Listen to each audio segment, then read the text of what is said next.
Good morning बच्चों। तो आज हम लोग स्टार्ट करने वाले हैं कैलकुलस वाला पोर्शन। ठीक है, बेसिक मैथमेटिक्स चल रहा था अपना, वेक्टर हो चुका है। ठीक है, आज हम जो पढ़ेंगे, आज हम कैलकुलस स्टार्ट करेंगे। कैलकुलस में क्या पढ़ेंगे भाई? कैलकुलस में हम पढ़ेंगे इंटीग्रेशन, डिफरेंशिएशन, फंक्शन, थोड़ा सा है ना, ये सारी चीज़ें हम कंबाइंड रूप से पढ़ेंगे। ठीक है, तो याद रहे जो भी पढ़ाया जाए एकदम अच्छे से सुंदर से नोट्स बनाएं और कंटिन्यू रिवाइज करते रहें। ठीक है, तो आज जो हम स्टार्ट करने वाले हैं, आज हम क्या करेंगे? आज हम बेसिक चीज़ें देखेंगे कैलकुलस से रिलेटेड। जैसे अगर मैंने पूछ लिया कि भाई कांस्टेंट क्या होते हैं, ठीक है, तो नाम से ही क्लियर है। जैसे कि मैंने क्या बोला, कैलकुलस से स्टार्ट कर रहे हैं हम लोग। ठीक है, क्या स्टार्ट कर रहे हैं? कैलकुलस। ऊपर का तो दिख ही नहीं रहा है तुम्हें यार, देखो इधर। चलिए जी, आज हम क्या स्टार्ट करेंगे? कैलकुलस। चलिए जी, तो दो तीन चीज़ें हम पहले देख लेते हैं जो हमें बहुत ही ज़रूरत पड़ने वाली है, बिना जिनके हमारा काम नहीं चलेगा, और पता भी होना चाहिए, और काफ़ी लोगों को पता भी होगा। ठीक है, तो देखो सबसे पहले हम बात करते हैं कांस्टेंट की। किसकी बात करते हैं? कांस्टेंट की। ठीक है जी, कांस्टेंट क्या होते हैं? कांस्टेंट कांस्टेंट वो होते हैं जिनकी वैल्यू फिक्स्ड होती है। जिनकी वैल्यू क्या होती है? फिक्स्ड होती है। जैसे मैंने लिख दिया एग्जाम्पल के तौर पे 1। अब इसे क्या आप 2 बोल सकते हो? नहीं बोल सकते। क्या 3 बोल सकते हो? नहीं, 1 1 होता है भाई। ठीक है, तो यहाँ पे अगर मैं देखूँ तो ये क्या है? एक कांस्टेंट। हम ऐसे भी दिखा सकते हैं कि भाई मैंने ए बोल दिया, ए क्या है? एक कांस्टेंट है, इसमें कोई चेंज नहीं होगा, ये जैसा है ऐसा ही रहेगा। ठीक है, तो ऐसे सारे जो टर्म होते हैं उन्हें हम सी भी हम लिख सकते हैं, हम 2 लिख सकते हैं, हम -3 लिख सकते हैं, ETC। ठीक है, तो जो कांस्टेंट होते हैं, जो मतलब जिनकी वैल्यू वेरी नहीं करती है, हमेशा एक जैसी रहती है, उसे हम क्या बोल देते हैं? कांस्टेंट बोल देते हैं। ठीक है, इनकी वैल्यू वेरी नहीं करेगी, जो है वही रहेगी। ठीक है, तो इस तरह से हम ई और भी एग्जाम्पल आपको देखने को मिल सकते हैं। जैसे मैंने लिख दिया ई, पाई लिख दिया मैंने। ठीक है, तो ये सब सारी चीज़ें कैसी हैं? कांस्टेंट हैं। ETC, इनकी वैल्यू चेंज नहीं होगी, जो है तो है। ठीक है, चलिए जी, कांस्टेंट समझ में आ गया एकदम, कोई दिक्कत ही नहीं है भैया। जो कांस्टेंट रहे, जिसकी वैल्यू वेरी ना करे, चेंज ना करे, कुछ में धरती अंबर एक हो जाए, लेकिन फिर भी एक तो एक ही रहेगा, दो तो दो ही रहेगा, तो ये सारे हमारे क्या कहलाते हैं? कांस्टेंट कहलाते हैं। ठीक है, सेकंड चीज़ अगर हम देखें, इनकी वैल्यू क्या होती है? फिक्स्ड होती है, याद रखना इस चीज़ को। सेकंड अगर हम देखें तो हमारे क्या होते हैं? वेरिएबल। सेकंड हमारे क्या होते हैं? वेरिएबल होते हैं। ठीक है, मिटा देता हूँ मैं इसे, और वेरिएबल की बात करते हैं हम लोग। समझ में आ गया ना कांस्टेंट में क्या है? कांस्टेंट में कुछ है ही नहीं, सीधी सी बात, जिनकी वैल्यू एक रियल नंबर हो या फिर कांस्टेंट रहे। रियल नंबर तो जानती हैं, सारे पॉजिटिव सारे निगेटिव, जीरो मिला के यहाँ से लेके वहाँ तक, -इन्फिनिटी से पॉजिटिव इन्फिनिटी तक कोई एक वैल्यू मिलेगी इनके बीच में। जैसे ई मैंने लिखा या पाई लिखा, तो पाई की वैल्यू कितनी हम लेते हैं? पाई की वैल्यू 3.14 आगे भी होती है, लेकिन वो कहीं ना कहीं लाई तो कहाँ करेगी? रियल नंबर में ही करेगी ना। तो ऐसे टर्म्स जिनकी वैल्यू रियल नंबर में कहीं होती है और वेरी नहीं करती है, वही रहेगी, तो वो हमारे कहलाते हैं बेटा कांस्टेंट। ठीक है, चलिए जी आगे बढ़ते हैं, थोड़ा सा वेरिएबल की बात करते हैं। किसकी बात करते हैं? वेरिएबल।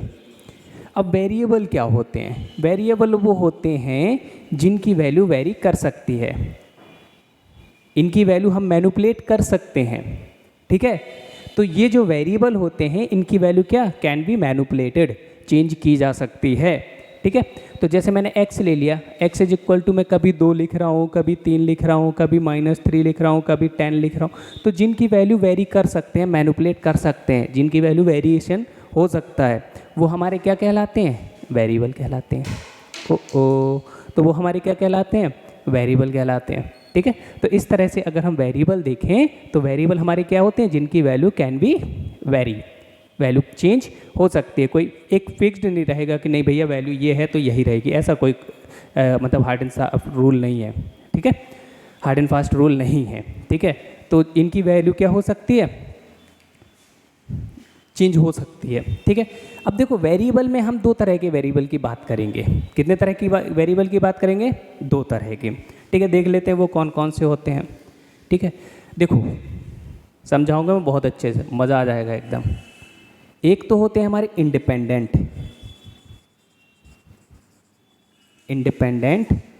वेरिएबल्स। दूसरे होते हैं हमारे डिपेंडेंट वेरिएबल,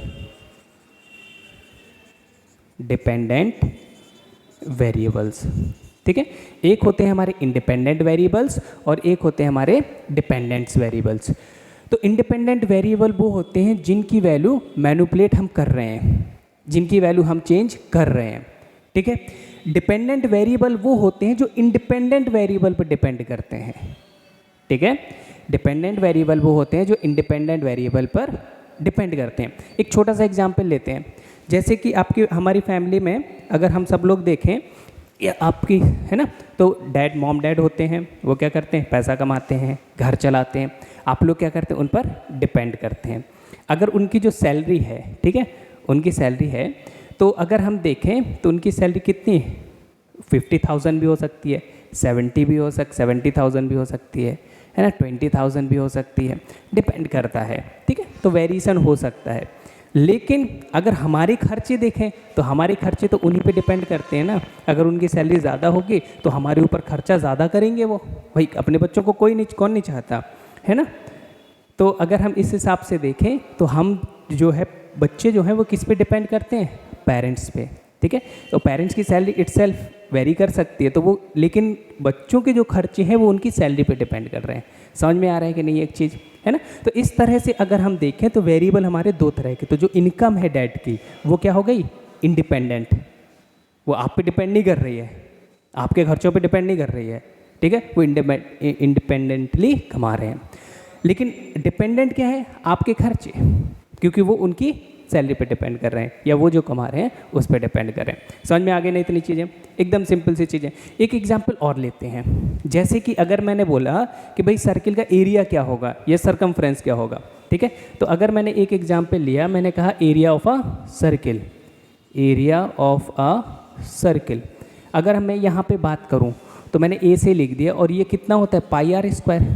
अब आर की वैल्यू तो हम चेंज कर सकते हैं, आर की वैल्यू मैं 1 ले सकता हूँ, 2 ले सकता हूँ, 3 ले सकता हूँ, 4 ले सकता हूँ, 5 ले सकता हूँ, उसके अकॉर्डिंग हमें एरिया मिलेगा। तो एरिया किस पे डिपेंड कर रहा है, आर पे, और r can be very, variable दोनों हैं, पर आर क्या है, आर ए पे डिपेंड नहीं कर रहा है, ए आर पे डिपेंड कर रहा है, ठीक है ना, क्योंकि रेडियस चेंज होगी तब आपका एरिया चेंज होगा। समझ में आ रहा है। वॉल्यूम अगर हम ले लें, वॉल्यूम भी रेडियस, किसी स्फेयर के लिए अगर हम देख लें, ठीक है, स्फेयर की अगर वॉल्यूम की हम बात करें तो क्या होता है, वॉल्यूम किस पे डिपेंड करता है, रेडियस पे करता है यार, ठीक है। तो इस तरह से अगर हम देखें तो आर क्या है हमारा, इंडिपेंडेंट वेरिएबल है, और ए क्या है हमारा, डिपेंडेंट वेरिएबल है। ए किस पे डिपेंड कर रहे हैं, आर पे डिपेंड कर रहे हैं, ठीक है। तो इस तरह से अगर हम वेरिएबल देखें तो वेरिएबल हम दो तरह के पढ़ लेते हैं, एक हमारा होता है इंडिपेंडेंट वेरिएबल और एक हमारा होता है dependent variable. Is it clear, एकदम, है ना। अब देखो थोड़ी सी और आगे बढ़े, अब देखो इनके बीच एक रिश्ता है कि नहीं है भाई, जैसे आपके और पेरेंट्स के बीच फादर डॉटर या फादर सन का रिश्ता है ना। तो एक कोई ना कोई रिश्ता डिफाइन करता है, एक डिपेंडेंट और इंडिपेंडेंट वेरिएबल को क्या करता है, जोड़ के रखता है। जैसे आप मामा के यहाँ गए तो मामा और आपका एक रिश्ता है, ठीक है, तो वो आपके ऊपर खर्चा करेंगे, है ना, तो खर्चा करेंगे, आपको पॉकेट मनी देंगे, बाज़ार गए तो आपके खर्चे, है ना, कभी कुछ खाना है कभी कुछ खाना है, उस हिसाब से। तो हमेशा कोई ना कोई एक, अगर हम देखें तो कोई ना कोई एक रिलेशन होता है, किसके बीच, डिपेंडेंट और इंडिपेंडेंट के बीच, ठीक है। तो इस रिलेशन को, इस रिश्ते को हम क्या, फंक्शन बोल देते हैं। क्या बोल देते हैं हम इसे, फंक्शन बोल देते हैं। तो आगे बढ़े थोड़ा सा, समझ में आ रहा है ना कैसे। जैसे एक एग्जाम्पल और अगर हम ले लें, जैसे मैंने यहाँ लिख दिया y is equal to x square, तो x की वैल्यू अगर मैंने 1 ले ली तो y की वैल्यू कितनी मिलेगी, 2 मिलेगी। x की वैल्यू अगर मैंने 2 ले ली तो y की वैल्यू क्या मिलेगी बेटा, 4 मिलेगी, वो सॉरी y की वैल्यू 1 मिलेगी इधर, ठीक है। और x की वैल्यू अगर मैंने 3 ले ली तो y की वैल्यू क्या मिलेगी, 9 मिलेगी, है ना। अगर मैंने अगेन x की वैल्यू -1 ले ली तो y की वैल्यू अगेन 1 मिलेगी। तो इस हिसाब से अगर मैं देखूं तो x में अगर चेंज हो रहा है तो y में भी चेंज हो रहा है कि नहीं हो रहा है। तो डिपेंड कौन कर रहा है यहाँ पे, y। कौन डिपेंड कर रहा है, y। किस पर कर रहा है, x पर। लेकिन चेंज तो कर हो ही रही ना वैल्यू, अगर x में वैल्यू रख रहे हैं तो y में भी चेंज हो रहा है। तो x क्या हो गया, इंडिपेंडेंट, और y क्या हो गया, डिपेंडेंट। इस तरह से हम वेरिएबल को पढ़ते हैं, और दोनों वेरिएबल को जो जोड़ता है उसे हम रिश्ता कहते हैं। ये रिश्ता क्या कहलाता है? ये रिश्ता फंक्शन कहलाता है। ठीक है, तो इस तरह से अगर हम देखें तो डिपेंडेंट और इंडिपेंडेंट में एक रिलेशन होता है, जैसे हम क्या फंक्शन देखते हैं। ठीक है, तो आगे बढ़ते हैं हम थोड़ा सा।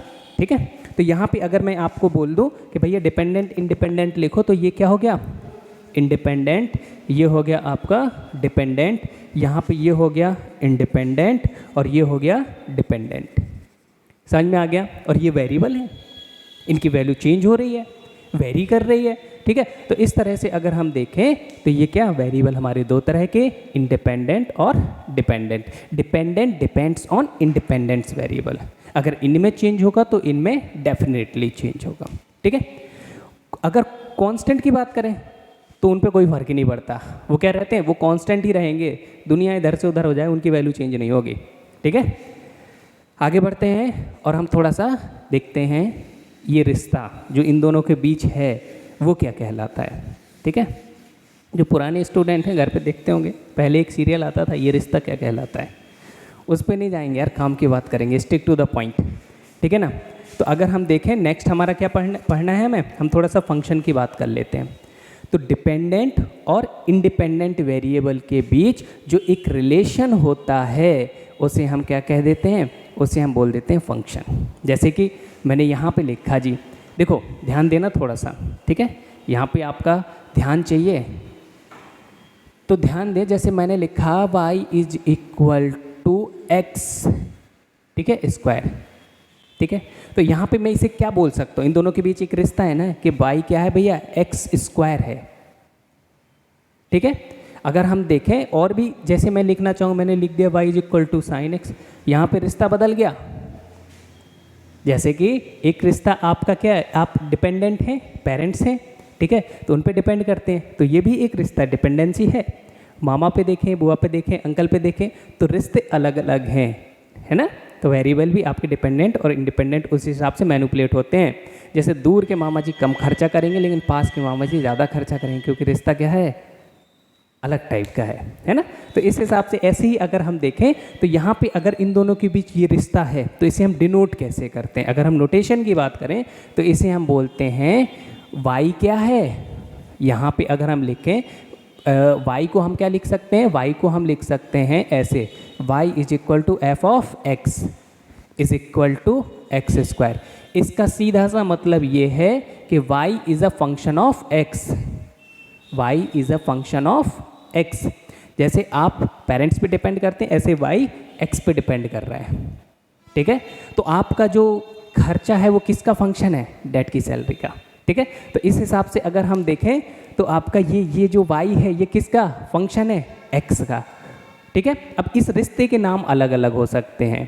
ठीक है, एक्सपोनेंशियल हो सकता है, ट्रिग्नोमेट्रिक हो सकता है, लॉगरिदमिक हो सकता है। इस तरह से अगर हम फंक्शन देखें ना बेटा, तो कई तरह के फंक्शन हम लोग पढ़ते हैं। ठीक है, तो फंक्शन समझ में आ गया बेसिकली। तो फंक्शन है क्या, इसके लिए एक छोटी सी देख लेते हैं, नोटेशन देख लेते हैं। ठीक है, तो अगर हम दोनों में देखें, ठीक है, तो कुछ वैल्यू हम x में डाल पा रहे हैं और उसके रिस्पेक्टिव हमें y की वैल्यू मिल रही है इधर।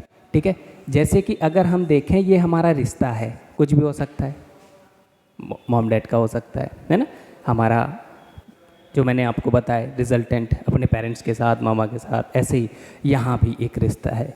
ये आपकी वैल्यू ऑफ x है, इनपुट, जैसे हम क्या बोल सकते हैं बेटा, इनपुट, जो हम x की वैल्यू इधर दे रहे हैं। इधर क्या मिलेगा, इधर हमें y की वैल्यू मिलेंगी, f ऑफ x, या फिर जिसे हम y बोल देते हैं। ठीक है, या फिर y is equal to function of x। Clear हो गया कि नहीं। ठीक है, तो यहाँ पे ये इंडिपेंडेंट है और ये डिपेंडेंट है y जो हमें मिल रहा है। ठीक है, तो यहाँ पे ये आपका क्या हो गया बेटा, ये हो गया आउटपुट, ये आपका क्या मिल गया, आउटपुट। ठीक है, तो इस हिसाब से अगर हम देखें बेटा, तो इनपुट में हम कुछ वैल्यू रख सकते हैं, जैसे हम x की वैल्यू रख रहे थे ना, तो रिस्पेक्टिव हमें y की वैल्यू मिल रही थी। तो जो x की वैल्यू हो हैं, जो आपकी x की वैल्यू हैं, इन्हें हम क्या बोल देते हैं, या फिर जो इंडिपेंडेंट वेरिएबल की वैल्यू है, जो इंडिपेंडेंट वेरिएबल की वैल्यू हैं, उन्हें हम क्या बोल देते हैं, उन सब की वैल्यू को अगर इकट्ठा रख दें तो उन्हें हम बोल देते हैं डोमेन। क्या बोल देते हैं, डोमेन। तो इसे हम क्या बोल देते हैं, डोमेन। ठीक है। और इनके रिस्पेक्टिव जो वैल्यू हमें मिलती हैं एज अ आउटपुट, उन्हें हम बोल देते हैं रेंज। क्या बोल देते हैं? रेंज। मतलब अगर हम यहाँ पे वैल्यू रखना स्टार्ट करेंगे तो इसके रिस्पेक्टिव इस रिश्ते के थ्रू, इस फंक्शन के थ्रू हमें कुछ वैल्यू मिलना स्टार्ट हो जाएंगे। एक छोटा सा एग्जांपल लेंगे हम यहाँ पे, जैसे y इज इक्वल टू, बेटा मैंने लिया एक्स स्क्वायर, अभी लिया था मैंने, ठीक है, एक्स स्क्वायर, ठीक है। तो अगर इसकी बात करें हम, ठीक है, अगर हम इसकी बात करें तो हमें क्या मिलेगा, ध्यान देना थोड़ा सा, ठीक है। ओके, देखो x इज इक्वल टू अगर 1 ले लें तो y इज इक्वल टू क्या 1 मिलेगा, मिलेगा कि नहीं मिलेगा। x इज इक्वल टू अगर 2 ले लें तो y इज इक्वल टू 4 मिलेगा, ऑब्वियस सी बात है मिलेगा। x इज इक्वल टू अगर 0 ले लें तो y इज इक्वल टू 0 मिलेगा, हाँ जी मिलेगा। x इज इक्वल टू अगर -1 ले लें तो y इज इक्वल टू क्या मिलेगा सर, अगेन 1 मिलेगा, क्योंकि माइनस का स्क्वायर भी प्लस ही होता है कि नहीं होता है ना। चलिए जी, अगर और एक और बढ़ा दें, x की वैल्यू मैंने -2 ले ली तो y की वैल्यू क्या मिल जाएगी सर, 4 मिलेगी, ठीक है। तो जो x की वैल्यू आ रही है ना बेटा इधर, ये सब क्या है, ये सब x की वैल्यू जो है, जो x की वैल्यू हम यहाँ रख रहे हैं, देखो 1 2 0 1 2 0 -1 -2 ऐसे बहुत सारी वैल्यू रख सकते हैं। तो इन सब को इकट्ठा मिला दें तो ये हमारा क्या कहलाता है बेटा, ये हमारा कहलाता है आपका, क्या कहलाता है, ये हमारा डोमेन। ये क्या कहलाता है आपका डोमेन, ठीक है। ये वैल्यू ख़त्म नहीं हुई है, यहाँ से आगे और भी हैं, यहाँ भी और भी हैं, कितनी भी रखते जाओ कोई दिक्कत नहीं है।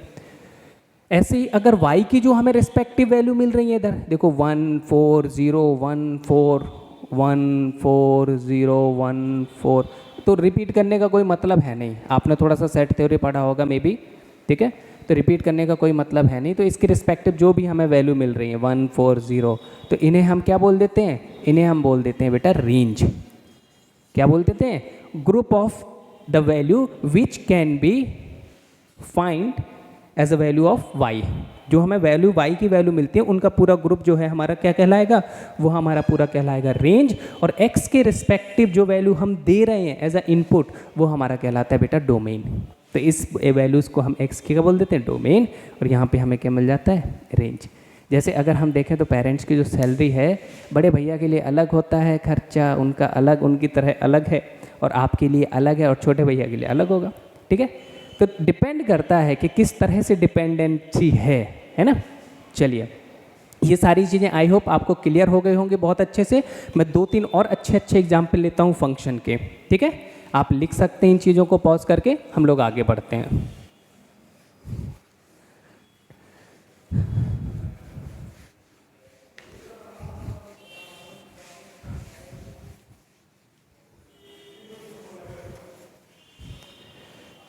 देखो बेटा, अब अगर मैं 2-3 बहुत एग्जाम्पल लेना चाह रहा हूँ मैं यहाँ पे, जैसे कि मैं आपको दे रहा हूँ कई, जैसे कि मैंने y इज इक्वल टू लिख दिया यहाँ पे f ऑफ x। देखो y को f ऑफ x भी लिख सकते हैं, कोई दिक्कत नहीं, क्योंकि y किसका फंक्शन है, और इसे हम क्या एक रिश्ता ऐसे डिनोट कर सकते हैं, पावर 3 भी हो सकती है, पावर 4 भी हो सकती है, ठीक है, ऐसे कई सारी चीज़ें हो सकती हैं, ठीक है। तो यहाँ पे अगर मैं देखूँ तो कहीं पे लिख लेना ऊपर कहीं, जैसे y इज इक्वल टू क्या है, फंक्शन ऑफ x है।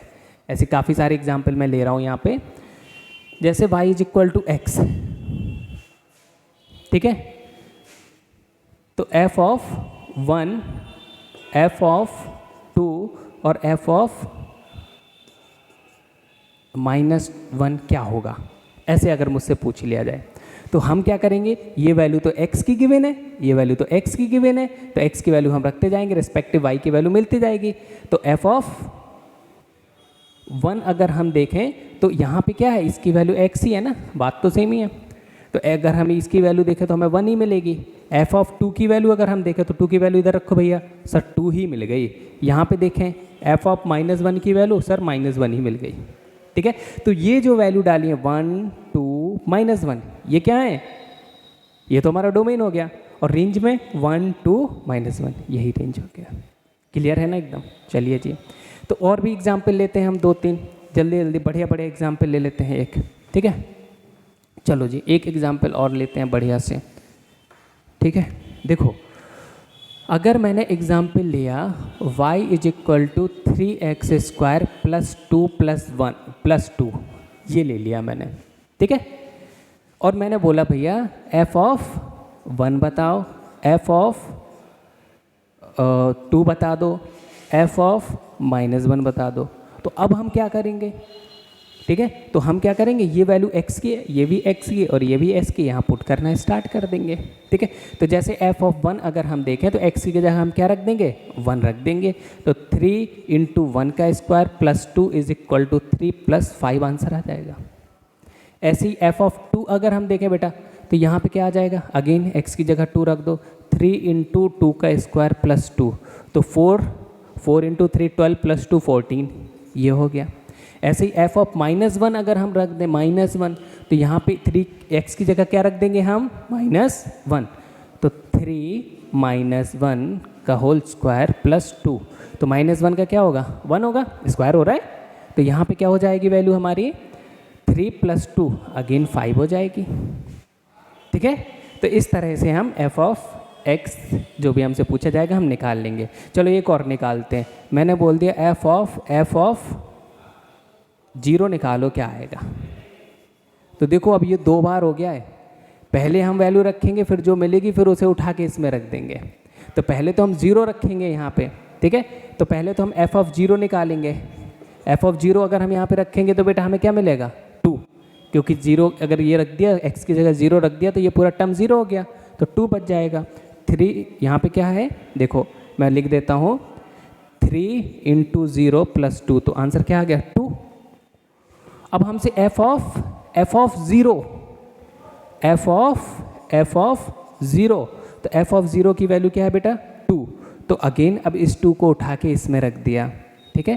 तो 3 2 का स्क्वायर प्लस 2 = 4 × 3 12 + 14 आंसर आ जाएगा आपका, ठीक है। तो ऐसे मल्टीपल टाइम लिख सकता है, कभी भी पूछ सकता है, बोलेगा f ऑफ x ऐसे बताओ, तो क्या करेंगे, बस वैल्यू पुट करते जाएंगे, ऐसे सॉल्व कर देंगे। उसमें कोई मतलब कोई वैसा है ही नहीं कि समझ में ना आए, ऐसा कुछ भी, सब सिंपल है एकदम, ठीक है ना। क्लियर, एक आध 2 एग्जाम्पल और लेते हैं बढ़िया से, ठीक। देखो यार समझ में आना चाहिए बेहतर ढंग से, वो ज़्यादा ज़रूरी है। चलो मिटाते हैं, पॉज करके लिख लेना, पॉज करके, ताकि बेहतर समझ में आ जाए आपको, ठीक है ना, वो ज़रूरी है। अब देखो यहाँ पे अगर मैं एक एग्जाम्पल, एक चीज़ और नोट करके चाहो तो लिख सकते हो आप, जैसे कि अब देखो y = फंक्शन ऑफ x है, y = फंक्शन ऑफ x है। हमें ये पता है कि ये रिश्ता है y का x से, y डिपेंडेंट है, x इंडिपेंडेंट है, ये बोलता है ये, ठीक है। इसे हम बोलते कैसे हैं, y is a function of x, मतलब y की जो वैल्यू होगी वो x के टर्म में होगी, ठीक है। तो मैंने लिख दिया भैया y = 3x + 2। अब डिपेंडेंसी किस पे है y की, इस पे है, ये क्या है बेटा, ये कांस्टेंट है, इधर डिपेंडेंसी किस पे है, इस पे है, x टर्म पे, ठीक है। तो बाकी जो होता है वो कांस्टेंट होता है आपका x के अलावा, क्योंकि यहाँ फंक्शन ऑफ x है, ठीक है। तो एक डिपेंडेंसी किस पे, x पे है, तो जो भी वैल्यू हम x के रखेंगे इधर रखेंगे और ये एज इट इज़ रहेगा, इससे पहले जैसे ही क्वेश्चन किया हमने, ठीक है ना। समझ में आ रहा है ना, बढ़िया। चलो थोड़ी और बढ़ते हैं आगे, ठीक है। एक आध 2 बढ़िया से एग्जाम्पल ले लेते हैं, ये चीज़ आई होप समझ में आ गई होगी आपको बेहतर ढंग से, है ना। एक आध 2 एग्जाम्पल और देख लेते हैं। देखो अगर हम एक एग्जाम्पल है मेरे पास, मैं लिख देता हूँ आपका, ओहो, तो एक एग्जाम्पल आपका ये रहा, जैसे कि मुझे बताया है कि वॉल्यूम जो है, volume of a sphere, solid है, लो जी सॉलिड स्फेयर है, is a function of radius, function of radius, ठीक है। तो इधर अगर हम देखें तो v = मुझे ये दे रखा है, v किसका है, फंक्शन ऑफ r है, और 4/3 πr³। अब मुझसे बोला है कि वॉल्यूम बताओ जब रेडियस की वैल्यू कितनी हो, वॉल्यूम बताओ जब रेडियस की वैल्यू हो आपकी r = 3, find the volume when r is equal to 3। तो क्या करेंगे, v is equal to r की जगह 3 रख के r की वैल्यू इधर पुट कर देंगे, आंसर आ जाएगा 4/3, r की वैल्यू 3 तो 27 हो जाएगा, अरे 3 टू द पावर 3, ठीक है। तो 9 इंटू 3, तो यहाँ अगर हम देखें 9, ठीक है, और 9 इंटू 4 36 पाई मीटर स्क्वायर, वो मीटर क्यूब, क्योंकि वॉल्यूम है ना, ठीक है। तो इतना मीटर दे रखा था, ये मीटर क्यूब में आंसर आ जाएगा आपका। तो ऐसी डिपेंडेंसी है, ये भी क्या है, फंक्शन हम पढ़ते आए पर हमें पता नहीं कि वाई वॉल्यूम के इसके पे डिपेंड कर रहे हैं, रेडियस पे। तो रेडियस इंडिपेंडेंट वेरिएबल है, वॉल्यूम डिपेंडेंट वेरिएबल है, ठीक है। तो यही है कि, और इन दोनों के बीच एक रिश्ता, तो ये क्या है, फंक्शन है, ठीक है ना। तो v जो है volume is a function of radius. चलिए जी, बहुत बढ़िया, समझ में आ गया होगा आपको। एक छोटा सा एग्जाम्पल और कर लेते हैं यार, एक छोटा सा एग्जाम्पल और कर लेते हैं, बढ़िया सा, है ना, फिर आगे बढ़ते हैं, फिर आगे बढ़ते हैं हम लोग। एक छोटा सा एग्जाम्पल और करते हैं। एग्जाम्पल आपका है, देखो q is equal to given है, वो सॉरी f जो है वो फंक्शन है किसका, r का। f is a function of r, ठीक है। तो अगर हम यहाँ पे वैल्यू दे रखे है 2r माइनस 1 प्लस 3, ये दे रखा है। फाइंड क्या करना है, फाइंड मुझे करना है जब x की वैल्यू आपकी क्या हो, जब इनपुट वैल्यू या फिर मेरी जो r की वैल्यू है ये कितनी हो, 0, 2, x प्लस 2 और f ऑफ 2, ये सारी वैल्यू पे मुझे फाइंड करना है, ठीक है। तो हमें f को इवेल्युएट करना है इन सारी वैल्यू पे, ठीक है। तो हम कर देंगे, क्या ही दिक्कत है, f पहले 0 लेना है, भैया उठा के 0 रख दो इधर। तो 2, 0 माइनस 1 प्लस 3 माइनस 2 प्लस 3, 1 आ जाएगा आंसर में। भाई यहाँ पे -1 -2 हो जाएगा ना। दूसरा f ऑफ 2 अगर हमें निकालना है तो क्या ही दिक्कत है, जल्दी से 2 वैल्यू इधर रख दो। तो 2 minus 1 1, 1 into 2 2, 2 plus 3, 2 plus 3 is equal to 5। समझ में आ गया ना, यहाँ पे 2 वैल्यू रख दिया है। f ऑफ x प्लस 2 अगर हमें बोल दिया, अब r की जगह बेटा हम ये वैल्यू रखेंगे x प्लस 2, आ रहा है ना। तो हम क्या करेंगे, 2x प्लस 2 माइनस 1 प्लस 3, तो हमें क्या मिलेगा, 1 कैंसिल हो जाएगा, 2x प्लस 2 प्लस 3, क्योंकि यहाँ पे 1 बचेगा ना, ठीक है। तो यहाँ पे 2x प्लस 5 आपका आंसर हो जाएगा। नेक्स्ट अगर हम देखें, हमसे क्या पूछ लिया, यहाँ पे f ऑफ 2 को ही r की जगह रिप्लेस करना है। तो f ऑफ 2 तो हमने निकाला है ना 5, f ऑफ 2 क्या है, 5 है।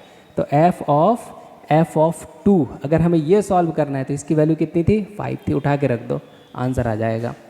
तो 5 माइनस 1 प्लस 3, तो यहाँ पे 4 इंटू 2 8, 8 प्लस 3 11, सॉल्व हो जाएगा, कोई दिक्कत ही नहीं है, ठीक है। तो इस तरह से हमारा ये छोटा सा मैंने आपको इंट्रो दिया है फंक्शन का, और इससे ज़्यादा आपको ज़रूरत पड़ेगी नहीं, ठीक है।